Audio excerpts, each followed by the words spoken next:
Ayo dengan jalan kita hidup korban. Jangan diam.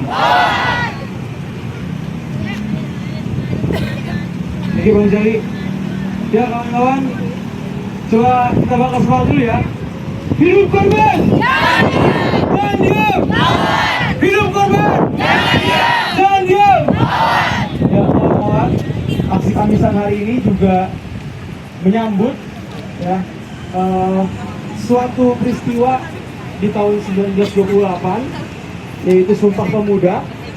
Bagaimana para pemuda berkumpul di kurang lebih itu daerah Salemba, kawan-kawan, katanya, dan mereka menyerukan satu bangsa, satu bahasa, dan satu tanah air Indonesia. Dan apa dampaknya bagi kita sekarang? Di sini kita melihat sekarang kita banyak banget anak-anak muda yang peduli terhadap permasalahan bangsa, yang berkumpul pada hari ini. Kita peduli terhadap permasalahan bangsa, yaitu pelanggaran HAM dan pelanggaran HAM berat di dalamnya.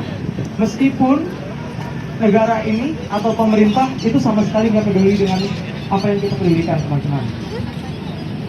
Jadi untuk itu kita di sini untuk mengingat bahwa semangat 28 Oktober 1928 harus terus kita gaungkan sebagai anak-anak muda. Salah satunya adalah dengan kita menolak lupa apa yang pernah terjadi di negara ini. Karena barang siapa lupa terhadap sejarah, ia akan dihukum untuk mengulanginya. Maka dari itu kita nggak boleh lupa dosa-dosa yang telah dilakukan oleh negara hingga saat ini, dan disitulah kenapa kita masih ada di sini. Oke, kawan-kawan, untuk refleksi yang pertama, ada kawan-kawan kita dari Marwali yang menjadi korban dari pertambangan nikel gitu ya. Mungkin boleh dari mana kawan-kawan Marwali? Kak Luciana? Oke, kita dukung teman-teman. Hidup korban! Jangan diam! Jangan. Selamat sore kawan-kawan. Hidup korban! Jangan diam! Assalamualaikum warahmatullahi wabarakatuh. Sekali lagi selamat sore. Saya Riki dari Morowali, Sulawesi Tengah. Mungkin teman-teman di sini sudah tidak asing lagi kalau ada yang menyebutkan tentang suatu daerah yaitu Morowali di Sulawesi Tengah, karena memang Morowali terkenal dengan masifnya industri nikel. Nah, saya mau memperkenalkan diri hari ini sebagai korban, sebagai korban dari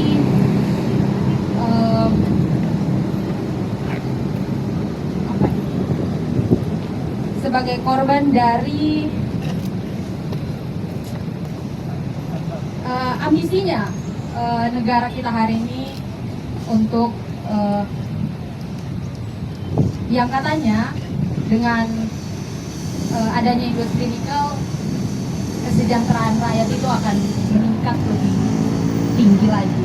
Tapi ternyata itu sangat jauh berbeda, sangat berbanding terbalik dengan kenyataan yang berada di lapangan. Ya, hari ini teman-teman, saya berada di tengah-tengah teman-teman,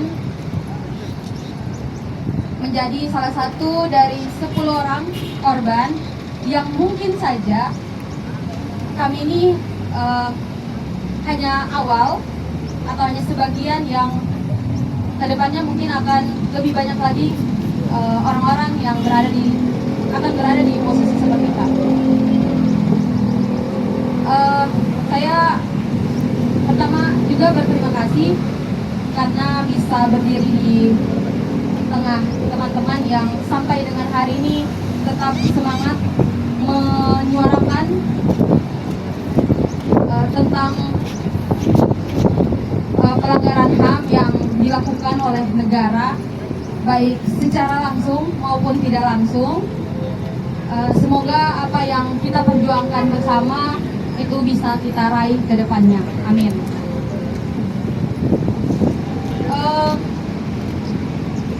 Hari ini saya mau bercerita sedikit.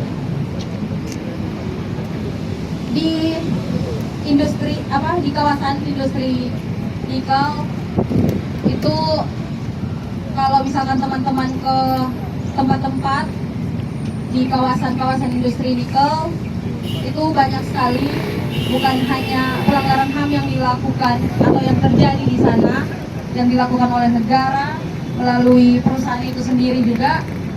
Tidak hanya kriminalisasi, tetapi juga pelanggaran lainnya adalah bagaimana masifnya kerusakan lingkungan yang ada di kawasan industri nikel di Indonesia. Di daerahku itu hari ini sudah banyak ya yang mengalami atau mengidap penyakit ISPA, terutama anak-anak dan lansia, yaitu yang memang dua kategori ini adalah sebagian dari kelompok rentan ya, yang mudah terpapar dengan penyakit-penyakit seperti itu. Ada penyakit kulit juga. Semoga ini nanti bisa jadi bahan referensinya teman-teman untuk bisa lebih semangat lagi menggaungkan pelanggaran HAM di Indonesia. Ternyata memang bukan hanya pejuang-pejuang kita yang diculik kemudian dibunuh, tetapi pelanggaran itu seperti yang saya alami, mulai dari kriminalisasi, adanya kerusakan lingkungan, penyerobotan ruang hidup masyarakat,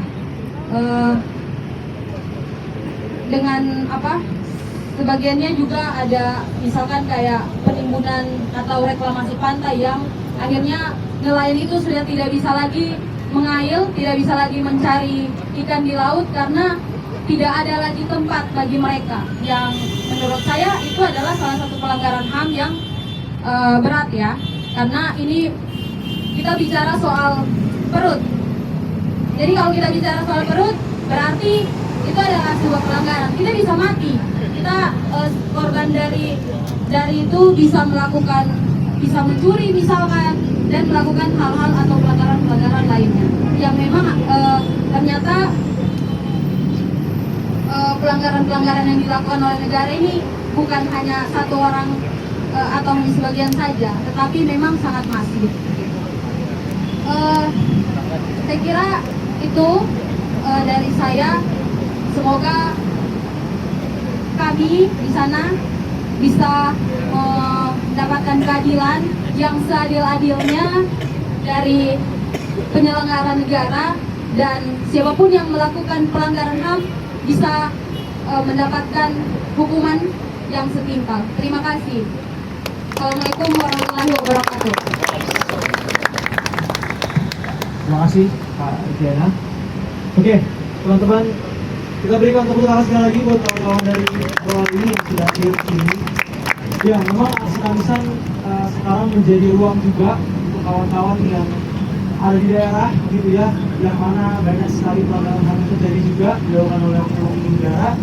Dan oleh karena itu masih di suasana yang sama, itu di Hari Sumpah Pemuda, kita akan undang teman-teman pemuda dari Kriminologi UI untuk memberikan refleksinya pada hari ini. Boleh teman-teman kita sambut. Hidup korban! Jangan diam! Hidup korban! Jangan diam! Ya, silakan.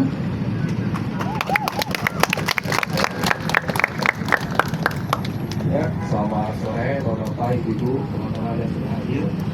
Mungkin ini ada reaksi dari saya pribadi sebagai mahasiswa. Sore hari ini di tengah kota ini, di tengah keramaian orang-orang yang masih membuka matanya, yang masih membuka akal pikirannya, yang masih memegang teguh hak asasi manusia. Saya berdiri di sini sebagai mahasiswa kriminologi yang mempelajari akar permasalahan sosial.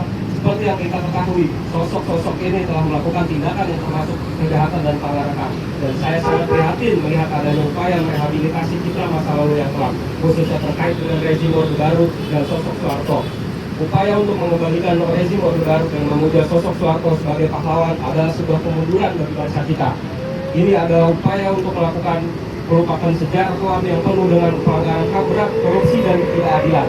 Saya berdiri di sini membawa sepucuk harapan bagi korban pelanggaran HAM, bukan sepucuk balas dendam yang ditodongkan kepada para saksi, keluarga korban, dan petugas pengusut kasus untuk menutup segala bukti secara rapat dengan dalih kerahasiaan negara. Pada akhirnya, para terdakwa tetap mampu berkeliaran, bernafas dengan bebas, memiliki kehidupan layaknya seorang manusia yang tidak memiliki rasa bersalah. Mereka juga mewariskan kekerasan yang membekas di hati kita semua. Para aktivis yang hilang, mati misterius, diculik dan dikembalikan hanya 3 nama. Mau sampai kapan pemerintah menutup telinga atas kejahatan ini? Kejahatan yang diabaikan, kejahatan merenggut banyak korban kebebasan bersuara, para keluarga yang diambil harapannya, dan para keluarga yang seharusnya tidak kehilangan.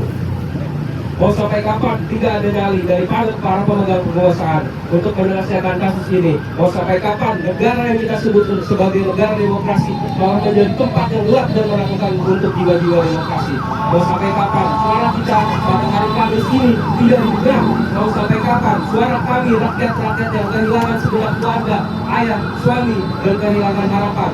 Saya berharap dengan suara-suara kecil dari kami yang terus menuntut keadilan atas pelanggaran HAM dapat didengar. Hidup rakyat! Hidup! Hidup korban! Jangan diam! Lawan! Ya, sekian dari saya. Ya, terima kasih kawan-kawan kriminologi UI.